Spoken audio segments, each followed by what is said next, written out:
사랑하는 성도 여러분, 안녕하세요. 7월의 셋째 안식일이 시작되는 이 금요일 저녁에 하나님 말씀을 통해서 다시 한번 여러분들을 뵙게 되어서 반갑습니다. 저는 지난 2시간을 통해서 두 종류의 가지와 두 종류의 거함이라고 하는 그런 말씀으로 하나님 말씀을 함께 나누었습니다. 오늘은 예수께서 우리 안에 거하시는 방법이라고 하는 제목으로 말씀을 나누려고 합니다. 부제는 칼과 열매라고 하는 그런 제목입니다. 먼저 다 함께 요한복음 15장 7절의 말씀을 함께 보도록 하겠습니다. 너희가 내 안에 거하고 내 말이 너희 안에 거하면 무엇이든지 원하는 대로 구하라. 그리하면 이루리라. 아멘. 제가 오래전에 중국에서 한 2년 동안 공부할 기회가 있었습니다. 제가 중국어를 공부할 때 가장 어려웠던 부분이 바로 중국어에 있는 성조라고 하는 것이었습니다. 중국어는 같은 발음의 단어일지라도 4가지로 이루어진 서로 다른 성조 때문에 그것이 다르면 전혀 다른 의미의 단어가 되기 때문에 각 글자의 정확한 성조를 기억하는 것이 참 중요합니다. 단지 중국어만 그런 것은 아니죠. 우리말도 말하는 사람의 인토네이션, 억양에 따라서 그리고 강조점이 어디 있는지에 따라서 그 말의 뜻이 달라지기도 하는 것입니다. 방금 전에 읽은 이 말씀은 그리스도인들이 참으로 좋아하는 그런 말씀입니다. 그런데 사람들은 이 구절의 앞부분은 대충 읽고 뒷부분은 매우 강조하면서 이 말씀을 읽습니다. 무엇이든지 원하는 대로 구하라. 그리하면 이루리라. 그런데 이 말씀에서 예수님께서 강조하고 싶으셨던 부분은 어디일까요? 뒷부분일까요? 앞부분일까요? 저는 앞부분이라고 생각합니다. 즉 너희가 내 안에 거하고 내 말이 너희 안에 거하면 이라고 하는 그 부분이죠. 많은 그리스도인들이 영적으로 풍성한 삶의 조건은 간과한 채 그들 삶에 이르러 오는 영적인 삶의 결과만을 기대합니다. 그들은 영적 거인들이 가진 큰 믿음을 부러워하면서도 그들이 그 과정에서 가졌던 아주 치열하고 고된 연단의 과정은 원치 않는 것입니다. 그리고 여기에서 종종 문제가 발생하죠. 최근에 공립학교에 다니는 제 딸이 아주 심각하게 학교를 옮기고 싶다고 말을 했습니다. 심지어 제가 다른 곳으로 목회지를 좀 옮기면 안 되겠느냐라고 하는 그런 이 볼멘 소리를 진지하게 요청한 것입니다. 11학년에 올라가는 아이가 도중에 학교를 옮기는 일이 쉬운 일도 아닐 뿐만 아니라 또 목회지를 옮기는 일은 더 큰 일이라서 아이와 깊은 대화의 시간을 가졌습니다. 그랬더니 딸이 아주 가깝게 지내던 친구들과의 관계에서 정말 많은 스트레스를 받고 있어서 새로운 환경에서 프레시 스타트를 하고 싶어 한다는 그 사실을 알게 되었습니다. 그러던 사이에 제 딸이 합회에서 운영하는 청소년 캠프에 다녀오면서 영적인 모드가 크게 활성화되어서 집에서 약 1시간 정도 떨어진 하일랜드 아카데미라고 하는 우리 삼육학교로 옮기고 싶다는 말을 했습니다. 저는 딸과 함께 기도해보자라고 그렇게 말을 했어요.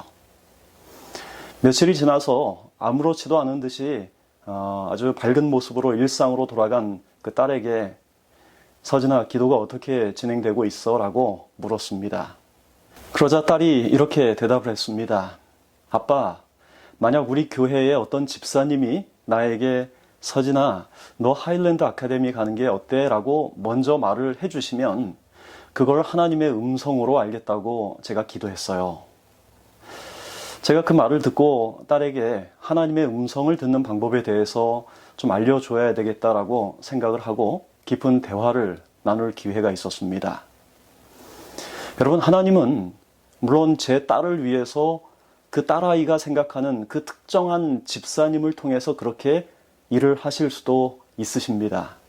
어느 특정한 사람의 말이라든지 아니면 구체적인 표징을 통해서 하나님의 음성을 확실하게 우리에게 공개하시는 것입니다. 기드온의 경우가 그런 경우라고 할 수 있죠. 이스라엘과 미디안 사이에 전쟁이 있었습니다. 겁쟁이 기드온은 숨어서 밀을 타작하고 있었습니다. 이때 하나님의 사자가 그에게 나타나서 그를 이스라엘의 사사로 부르십니다. 하나님께서 그를 부르셨다고 하는 분명한 확신이 있었음에도 불구하고 그는 마음속에 여전히 두려움이 있었습니다. 그가 나팔을 불어 3만 명의 용사들이 나왔을 때 그는 여전히 마음속에 두려움이 있었어요. 그래서 그는 하나님께 표징을 구합니다. 하나님, 나를 통하여 이스라엘을 구원하시려거든 양털에만 이슬이 있게 하소서. 하나님께서 그의 기도에 응답을 해주셨습니다. 하지만 기도는 여전히 마음속에 두려움이 있었습니다. 그래서 반대의 기도를 합니다. 하나님, 양털은 마르고 지면만 적게 해주십시오. 그리고 하나님께서 그렇게 응답을 해주셨어요. 여러분, 하나님은 필요한 경우에 그렇게 직접적인 방법으로 우리의 기도에 응답하시기도 하지만 그것은 일반적인 방법은 아니죠. 저는 제 딸에게 이렇게 말을 했습니다. 서진아, 하나님은 너가 원하는 방식으로 쉽고 분명하게 응답해 주실 수도 있지만 거기엔 너가 하나님의 뜻을 알기 위해 영적으로 씨름하는 과정이 빠져 있어. 그런 경우에 너는 하나님의 음성을 듣는 프로세스를 통해서 너가 영적으로 성장할 수 있는 기회를 얻지 못하게 돼. 하나님은 마치 도깨비 방망이처럼 너가 원하는 것을 뿅 하고 주시기보다 너가 그분의 뜻을 알기 위해 말씀을 보고 묵상하고 기도하는 그 과정을 통해서 하나님을 더 깊이 경험하기를 바라셔. 그리고 그 과정을 통해 너는 하나님을 너의 수준으로 끌어내리는 것이 아니라 너가 하나님의 사람으로 하나님의 수준으로 올라가게 되는 거야. 비록 시간이 걸려서 인내해야 하고 분명하지 않아서 그 과정이 답답하지만 그 과정 속에서 너는 하나님의 사람으로 점점 빚어지는 거야.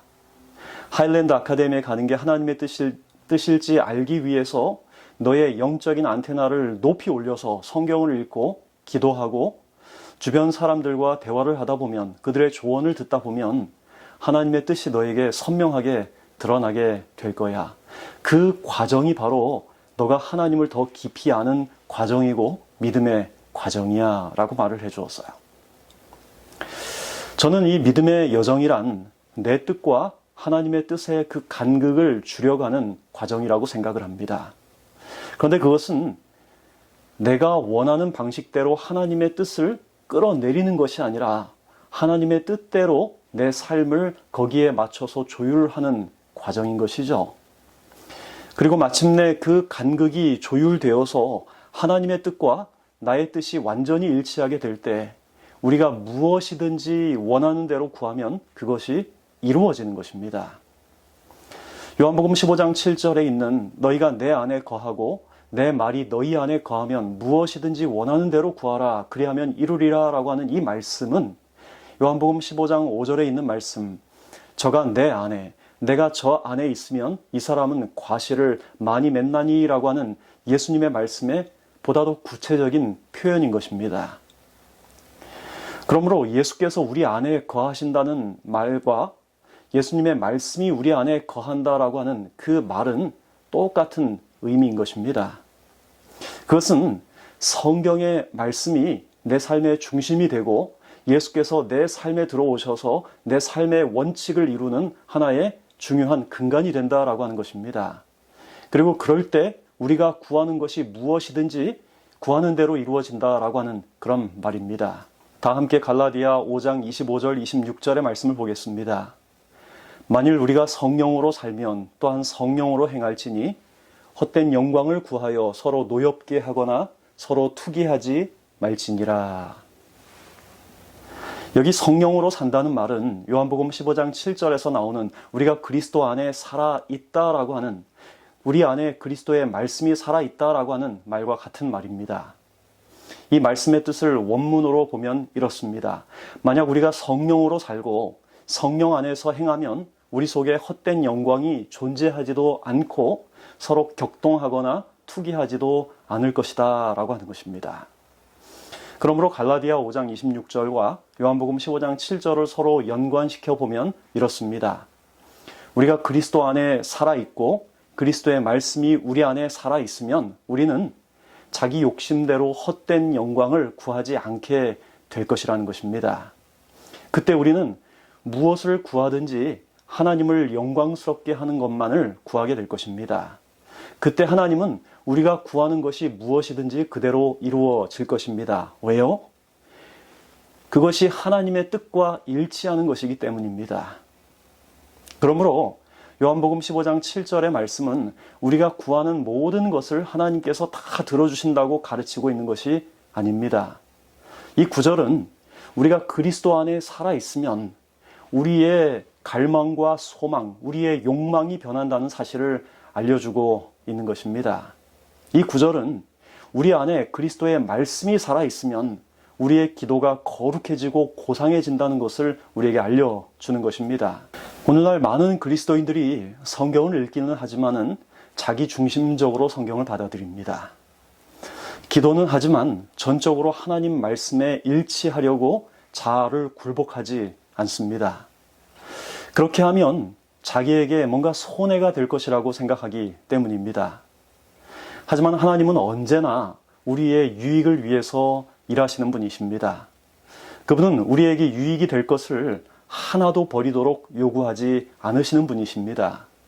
부조와 선지자 599쪽에 있는 말씀입니다. 그가 행하시는 모든 일에 하나님께서는 당신의 자녀들의 행복을 고려하신다. 하나님께서는 그들에게 저희 최대의 이익이 될 것은 무엇이든지 버리도록 요구하지 않으신다. 사랑하는 성도 여러분, 하나님의 말씀이 내 안에 거한다는 것은 하나님의 말씀이 내 삶의 원칙이 된다는 것을 말합니다. 그것은 내 삶에서 하나님의 뜻과 일치하지 않는 모든 모난 부분이 결국에는 깎여져 나가는 과정을 말하고 있는 것입니다. 여러분, 마태복음 13장에 좋은 땅에 뿌려진 씨앗에 대한 이야기가 나오지요. 30배, 60배, 100배의 결실을 거두는 땅입니다. 그런데 여러분, 좋은 땅은 어떤 땅일까요? 곡괭이나 삽, 쟁기에 의해서 갈려진 땅을 말합니다. 다시 말하면 깨지고 부서지고 갈아엎는 과정을 거친 땅을 말하는 것이죠. 그런 과정을 통해서 그 땅에서 불필요한 것들은 다 제거되고 남은 것이 바로 옥토입니다. 그런 의미에서 옥토라고 하는 것은 땅의 입장에서 보면 말할 수 없는 고난과 고통 그리고 아픔을 겪은 그런 땅이라고 할 수 있지요. 곡괭이로 찍을 때마다, 쟁기로 갈아엎을 때마다 그 땅은 찢기고 으스러지고 가루가 되는 경험, 그 고난과 고통을 겪은 것입니다. 그리고 그 고난의 결과로 30배, 60배, 100배의 결실을 수반하는 좋은 땅이 되는 것입니다.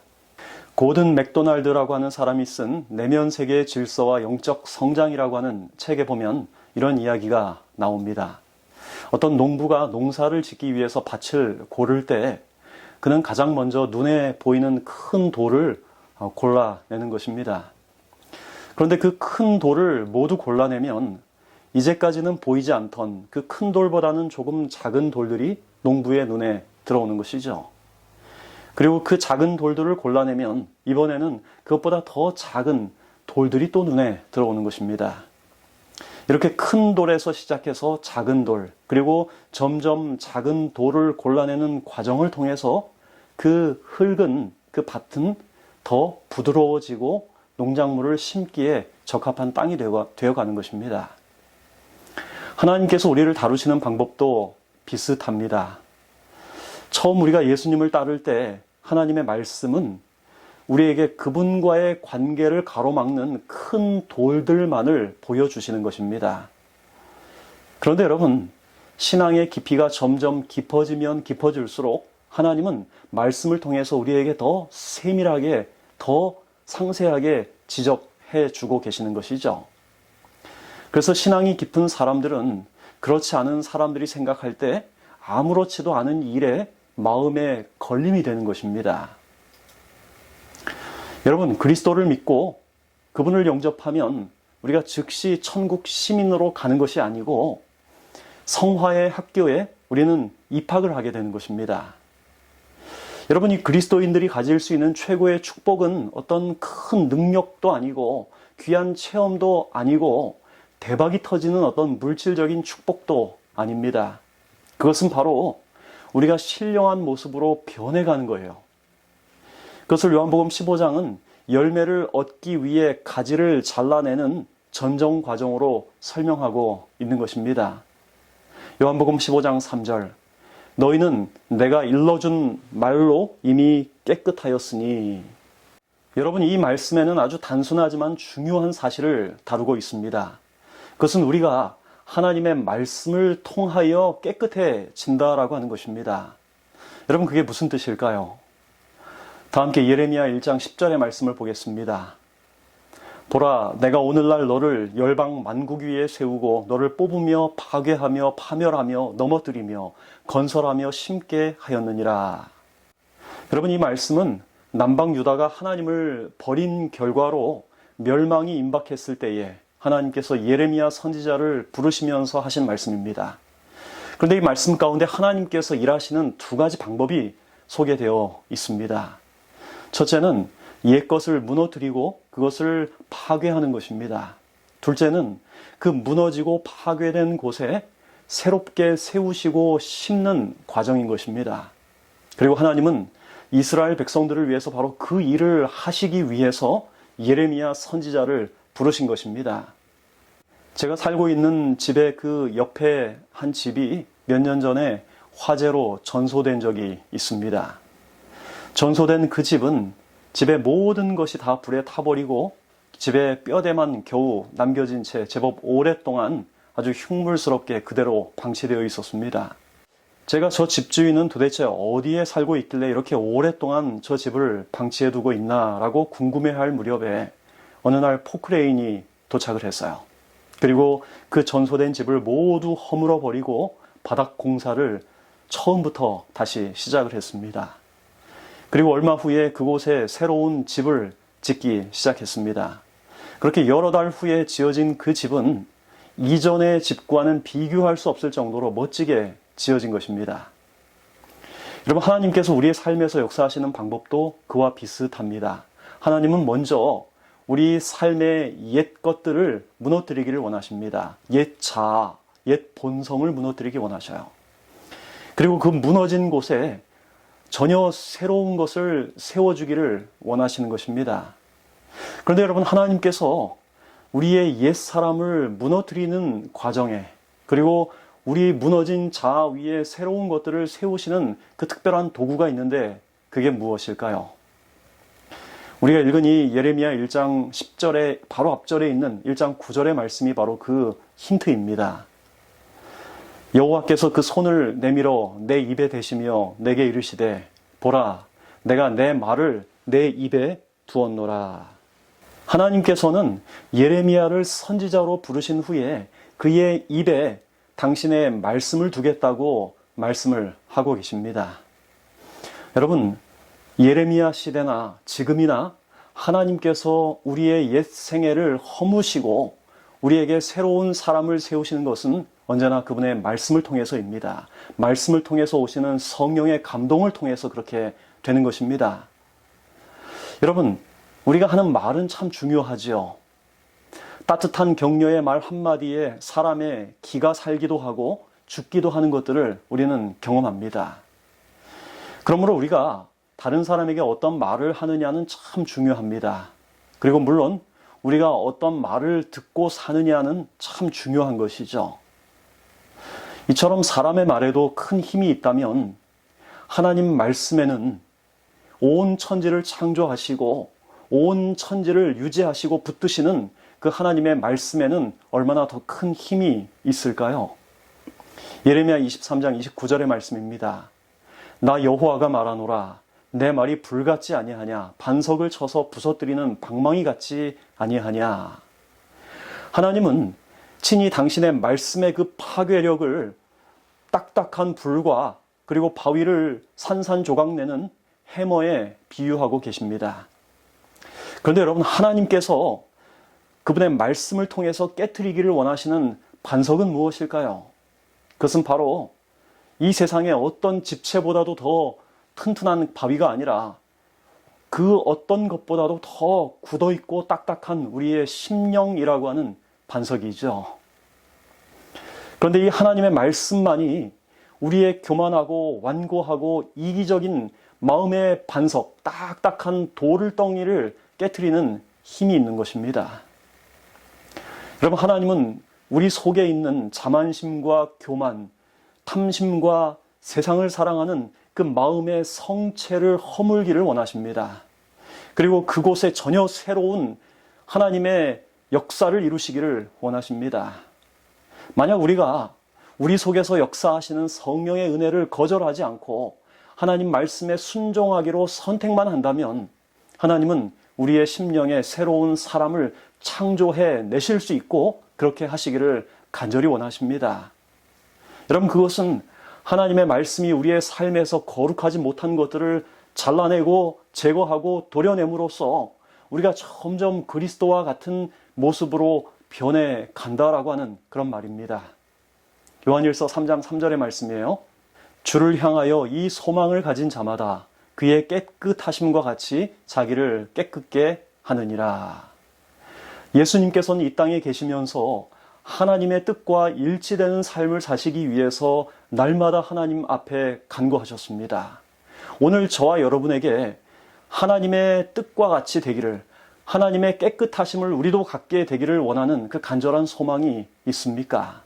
거룩하고 구별되고 깨끗한 삶을 살고 싶은 마음속에 갈망이 있습니까?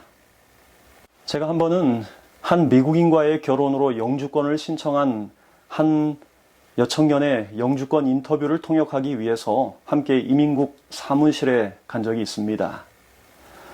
인터뷰는 거의 1시간 동안 진행이 되었는데 담당자는 아주 엄격한 표정과 어투로 시종일관 깐깐하게 우리를 대했습니다. 그 이민국 직원은 변호사가 이 커플을 위해서 이미 제출한 아주 두꺼운 서류를 꼼꼼히 살피며 굉장히 날카로운 질문들을 던졌습니다. 그 인터뷰를 준비하면서 제가 통역자로서 알아야 할 예상 질문지를 변호사로부터 받았습니다. 그런데 거기에는 이 두 사람의 결혼 관계가 사실인 것을 조사하기 위한 많은 질문들이, 예상 질문들이 있었습니다. 배우자의 고향은 어디인지, 배우자가 가장 좋아하는 것은 무엇인지, 배우자의 독특한 습관이 있다면 무엇인지, 집안 구조는 어떻게 생겼는지, 이사를 몇 번이나 다녔는지. 이런 질문들은 그 두 사람의 결혼이 사실이라면 평범하게, 그리고 누구나 알 수 있는 그런 질문들이었습니다. 그리고 실제로 그 심사관은 그 비슷한 종류의 질문들을 그 결혼한 부부에게 던졌습니다.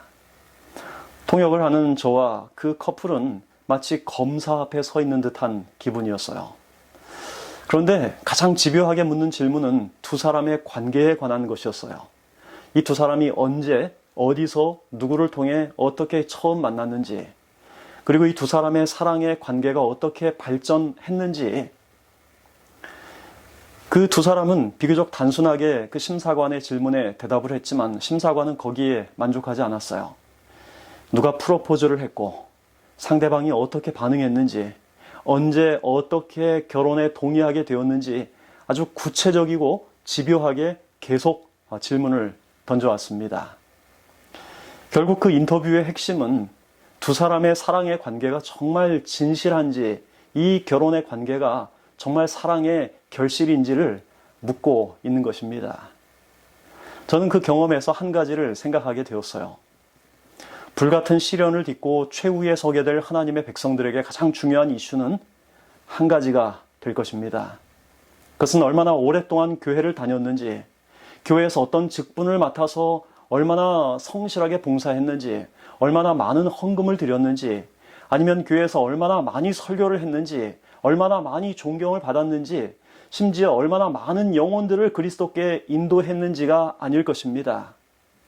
그 최후의 순간에 가장 중요한 이슈는 그 한 사람이 그리스도의 사랑에 얼마나 반응하며 살았는지, 그 사랑에 얼마나 목마른 삶을 살았는지, 그리고 그분과의 관계를 유지하는 것이 그 사람의 삶 속에 얼마나 중요한 이슈였는지, 그리고 그 사랑의 관계를 깨트리는 그 사람 속의 욕망과 분노, 이기심과 교만 때문에 그 사람이 얼마나 가슴 아파하며 눈물을 흘렸는지, 하나님 말씀에 순종하기 위하여 내 삶에 그르치는, 내 삶을 가로막는 장애물들을 얼마나 과감하게 잘라내기를 선택하였는지, 그리고 하나님 말씀에 순종함으로 그 사람의 품성에는 어떤 열매가 맺혔는지, 그 핵심은 바로 그리스도와의 사랑의 관계가 얼마나 진실하냐에 있게 될 것입니다.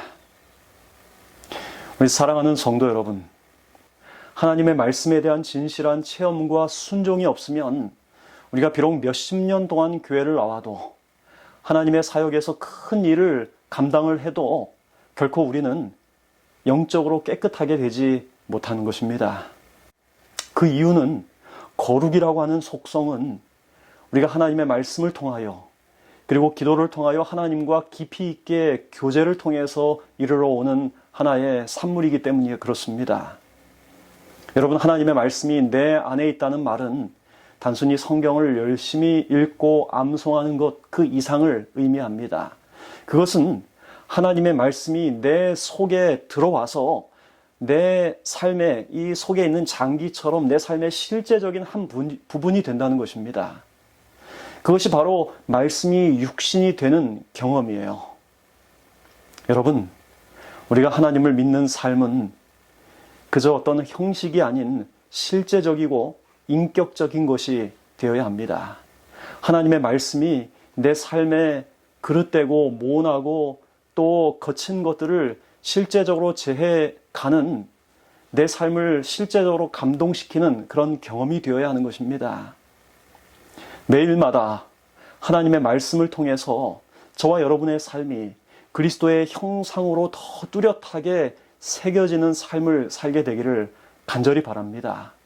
그래서 우리가 예수님과 같이 날마다 변화되어 하나님의 알곡으로 날마다 맺어지기를 바라면서 오늘 말씀을 마치겠습니다.